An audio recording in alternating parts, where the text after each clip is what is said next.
যাদের ঘরে কন্যা সন্তান আছে তারা ভুল করেও তিনটি কাজ করবেন না। যদি করেন তাহলে মারাত্মক গুনাহগার হবেন, এবং যদি করেন তাহলে আপনার কন্যা সন্তান পথভ্রষ্ট হয়ে যাবে এবং আপনাকে আল্লাহ পাক ক্ষমা করবে না। এবং কন্যা সন্তান জন্মগ্রহণ করলে যে সওয়াবের কথা আল্লাহ রাসূল বলে দিয়েছেন, এই সওয়াব থেকে আপনি বঞ্চিত হবেন। কারণ কন্যা সন্তান একটা মানুষের জন্য, একটা বাবা মার জন্য শ্রেষ্ঠ নিয়ামত হিসেবে আল্লাহ পাক দান করে। কন্যা সন্তান এতটাই নিয়ামতপূর্ণ, যখন আল্লাহ পাক যার ঘরে পাঠায়, রহমত বরকত দিয়ে আল্লাহ পাক সেই ঘরটাকে পরিপূর্ণ করে দেয়। হযরত মূসা আলাইহিস সালাতু ওয়াস সালাম বলেছিলেন, আল্লাহ আপনি যখন কোনো ব্যক্তির উপর সন্তুষ্ট থাকেন তখন কি করেন? আল্লাহ পাক বলেছিল, মূসা আমি যখন কোনো ব্যক্তির উপর সন্তুষ্ট থাকি আমি সর্বপ্রথম তাকে একটা কন্যা সন্তান তার ঘরে পাঠিয়ে দিই। তার মানে এটা বোঝা যায় যার ঘরে কন্যা সন্তান আছে আল্লাহ পাক তার উপর হয়তোবা কোনো এক সময় খুশি হয়েছিল, রাজি হয়েছিল, যার কারণে আল্লাহ পাক তার ঘরে একটা কন্যা সন্তান দান করে দিয়েছে। অতএব ভেবে নিতে পারি যে কন্যা সন্তান আল্লাহ পাকের পক্ষ থেকে একটি শ্রেষ্ঠ নিয়ামত হিসাবে আমাকে দান করেছে। অতএব এই কন্যাকে কখনো অবহেলা করব না।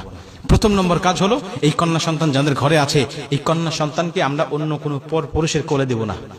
একবারে নবজাতক হলে সে বিষয়টা ভিন্ন, কিন্তু যখন আপনার সন্তান একটু বড় হয়ে যাবে, 3 বছর 4 বছর 5 বছর 7 বছর বয়স যখন হয়ে যাবে, এই কন্যা সন্তানকে কোনো পর পুরুষের কোলে দিবেন না।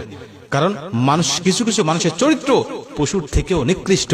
আল্লাহ পাক বলেন, উলাইকা কাল আনআম বাল হুম আদল, এরা হলো চতুষ্পদ জন্তুর ন্যায়, বরং তার থেকেও নিকৃষ্ট।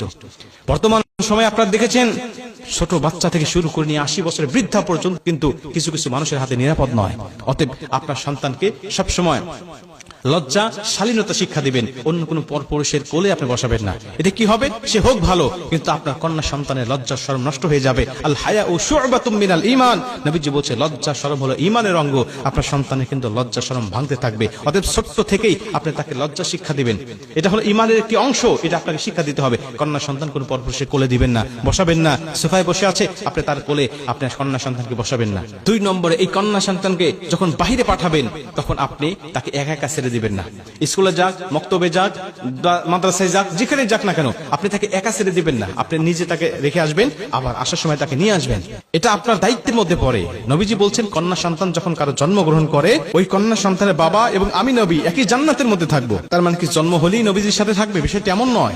তাকে সম্পূর্ণভাবে দায়ভার গ্রহণ করতে হবে, তাকে ভরণ পোষণ দিতে হবে, তাকে উপযুক্ত পাত্রস্থ করা পর্যন্ত তার কাছে লালিত পালিত করতে হবে এবং সঠিক ব্যবহার তার সাথে করতে হবে। আজকে আমাদের সমাজে ছেলের সাথে যে ব্যবহারগুলো আমরা করি, মেয়েদের সাথে সেই ব্যবহার করি না। ছেলেদেরকে যত ভালোবাসি, মেয়েদেরকে আমরা সেরকম ভালোবাসি না। অতএব একটা মেয়ে সংসারে, বাবার সংসারে থাকার পরে অবশ্যই বাবার উপরে দায়িত্ব হবে, বিয়ে দেওয়ার আগ পর্যন্ত আপনি তাকে দেখভাল করবেন, তার কেয়ার করবেন, তাকে আপনি বড় করার আগ পর্যন্ত সবসময় আপনার নজরে রাখবেন। এটা আপনার উপর দায়িত্ব। জন্ম দিয়েছেন বলে আপনি জান্নাত পেয়ে গেছেন বিষয়টা এমন নয়। তাকে দ্বীন শিক্ষা দিতে হবে, তাকে আদব শিক্ষা দিতে হবে, তাকে ইসলাম শিক্ষা দিতে হবে। এটা আপনার উপরে দায়িত্ব। মুসলমান ভাইরা আমার, 3 নম্বরে নবীজি বলেন, যখন তোমার ঘরে কোনো কন্যা সন্তান থাকবে তখন তুমি তোমার কন্যা সন্তানকে 2 চোখে দেখতে পারবে না। তোমার সন্তানকে তুমি ছেলে সন্তানকে এক চোখে দেখো, আর তোমার মেয়ে সন্তানকে তুমি অন্য চোখে দেখো। এমন কিন্তু দেখলে তোমার কিন্তু চলবে না। আজকে আমাদের সমাজে দেখা যায় অনেক বাবারা আছেন, তারা ছেলেকে খুব গুরুত্ব দিয়ে থাকেন।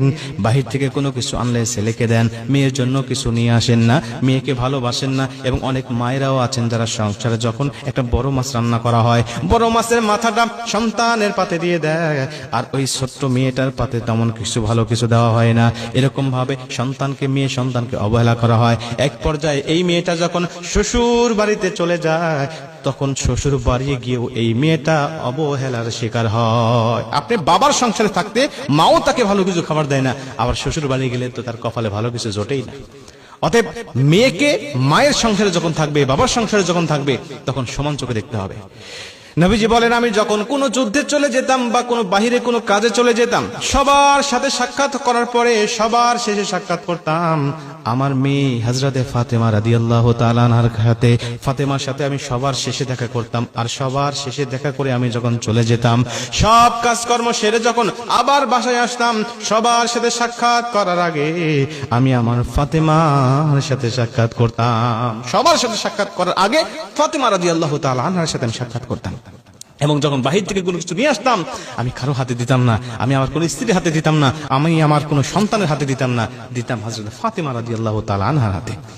মুসলমান ভাইরা আমার, এখান থেকে বোঝা যায় নবীজি কন্যা সন্তানদেরকে কত ভালোবেসেছেন, কন্যা সন্তানকে কত মহব্বত করেছেন। আমরা তো সেই নবীর উম্মত হওয়ার পরেও কেন কন্যা সন্তানগুলোকে অবহেলা করি?